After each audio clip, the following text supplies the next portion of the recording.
Alex from Saskatchewan, Canada. Let's talk about that.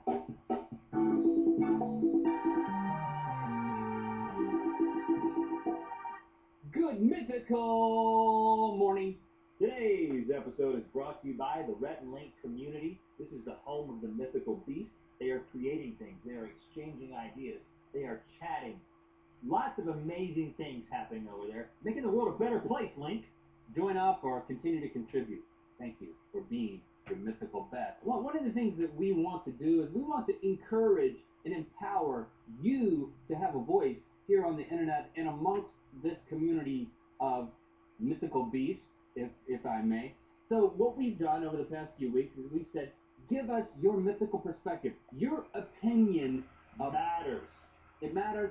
Give us your opinion about something, and that will dictate the conversation that we will have on Friday, just like today. But we've decided, actually, for next week, to kind of put some more parameters so that maybe we can thematize and corral the mythical beast a little bit. We're going to kind of corral the mythical beast, back them into a corner, and make them come to a decision about something. Right, so we're going to give you a prompt. So for next week, we want to talk about handshakes versus fist bumps. Fist bump versus handshake. In the comments below, give us your argument now. We will call from those to discuss next week. Are we clear? Does that make sense? Yeah, and we'll cover it again at the end for the mythical beasts who are doing something else right now.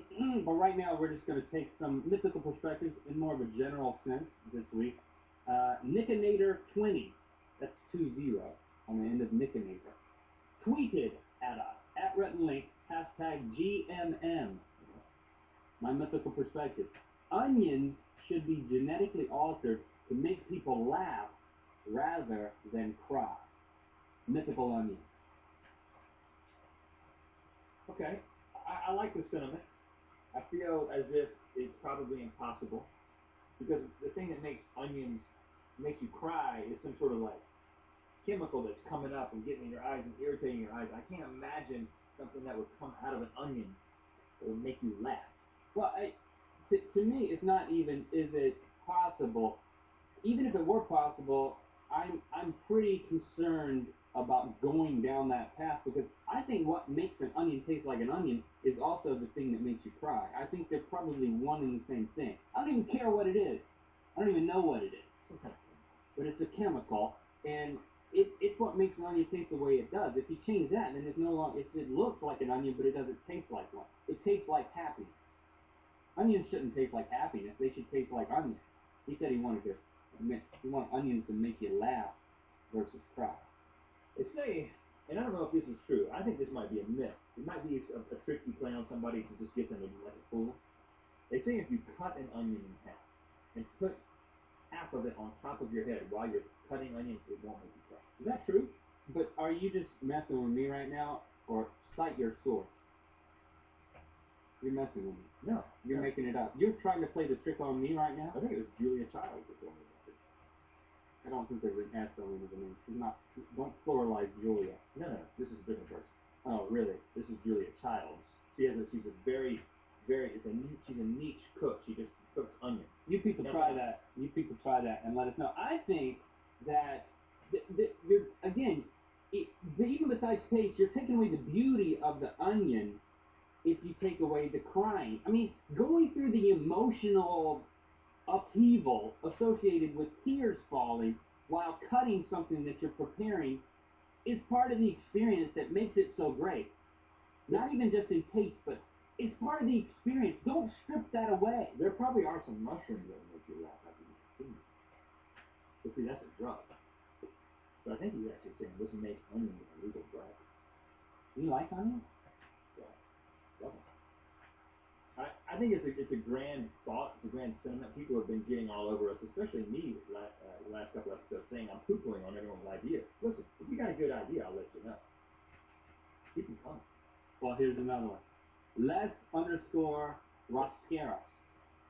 Les Rascaris. At 10:15 a.m. via the web said, this is copy and pasted from Facebook. You took a timestamp. It says via the web. At Rhett and Link, reading can make you become more serious and take less jokes than if you don't read. So basically what Les is saying is that the more you read, the more you're stripped of your sense of humor. Let's call LeVar Burton up and ask him if this is true. LeVar doesn't really strike me as a funny person. He's very likable, but he's very serious. He is very serious because he's read all those books. He is, and he was also in Roots. So once you're in Roots, it's kind of hard to be like, you know, a comedy career after that. Right. But you can have a kid's book reading career. Okay.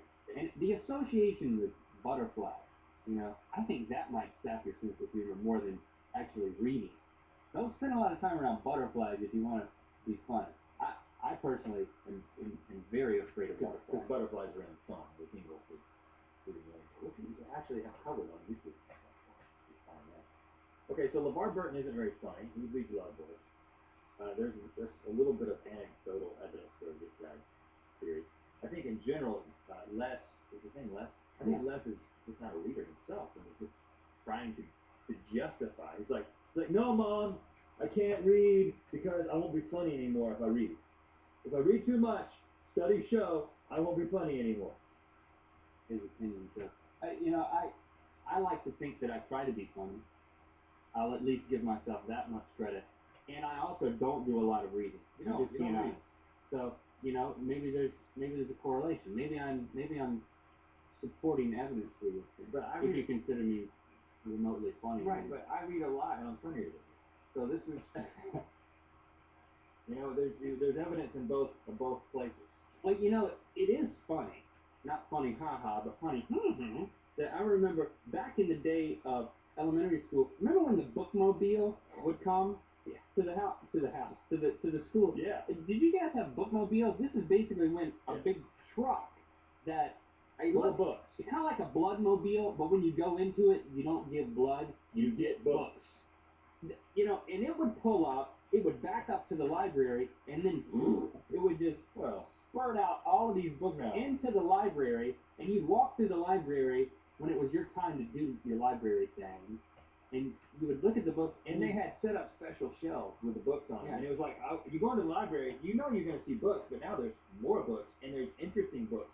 But you don't check these out. You buy these. You buy the books. You buy the books. You know what we're talking about? And you could probably give blood somewhere. Accidentally.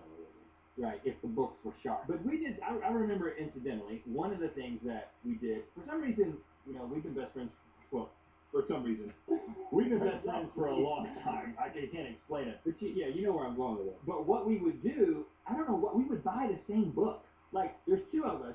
I could have read one and given you a report, and you could have read one. But what we would do is we would go around and we would find the book that we would both then buy.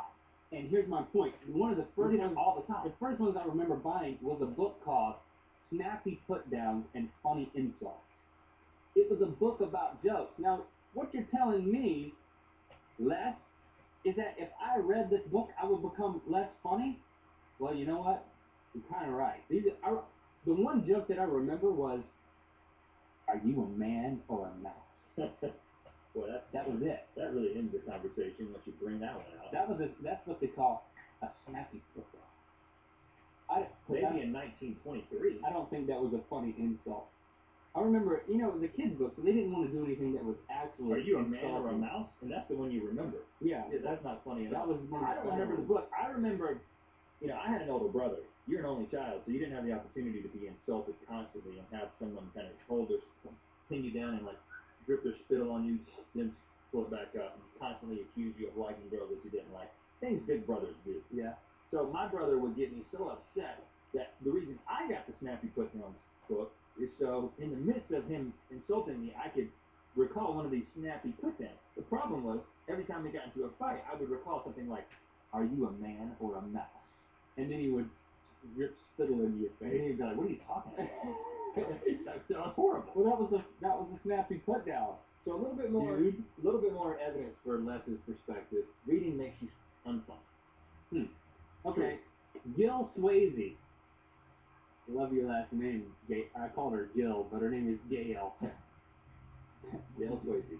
Gil says grocery stores should be organized in alphabetical order rather than by category, so you don't spend forever looking for the, quote, item without a category, unquote, i.e. French fried onion. Well, listen, I gotta admit that organizing the grocery store in a way that I could wrap my mind around is not a bad idea because when my wife sends me out to the, I get sent out on trips. You know, I want you to go out. I want you to get A, B, C, and D. She gives me the little It's like a list, voyage. You take a ship and everything. and I am completely overwhelmed when I get in there. If you could see an overhead map of my journey through the grocery store for like 5 items, it would like spell my name in cursive and come back. It's like it's totally. I'm going all over the place. I don't want to ask for help. Oh yeah. Because of pride. Same way for me, man. I'm looking at the board up there. It doesn't have what I want on it. If it's not on one of the signs at the front of the aisle, like peanut butter, cereals, flour, sugar, if it's not on that, I'm not getting it. I will never find it. If it's not on the placard, And it's not going in my You cart. got something like tomato. I will not go down an aisle because I'm struck with fear. Well, it's not that Yeah, I've gotten lost in there looking for some. All right. Well, She sent me to get tomato paste. And so I'm like, okay, tomato paste. Is that a canned vegetable? Or is that in the sauces? Is it in the spices? Is it in the sauces? Is it in the vegetables? It's like in its own section. But it's not on the placard. But it doesn't say tomato paste up on the board. You have to ask the guy there. And he's like, oh, aisle 7, I think. And he doesn't know half the time. But the problem with doing it all in alphabetical order is you would start breaking up all the food that needs to be refrigerated or frozen. You know?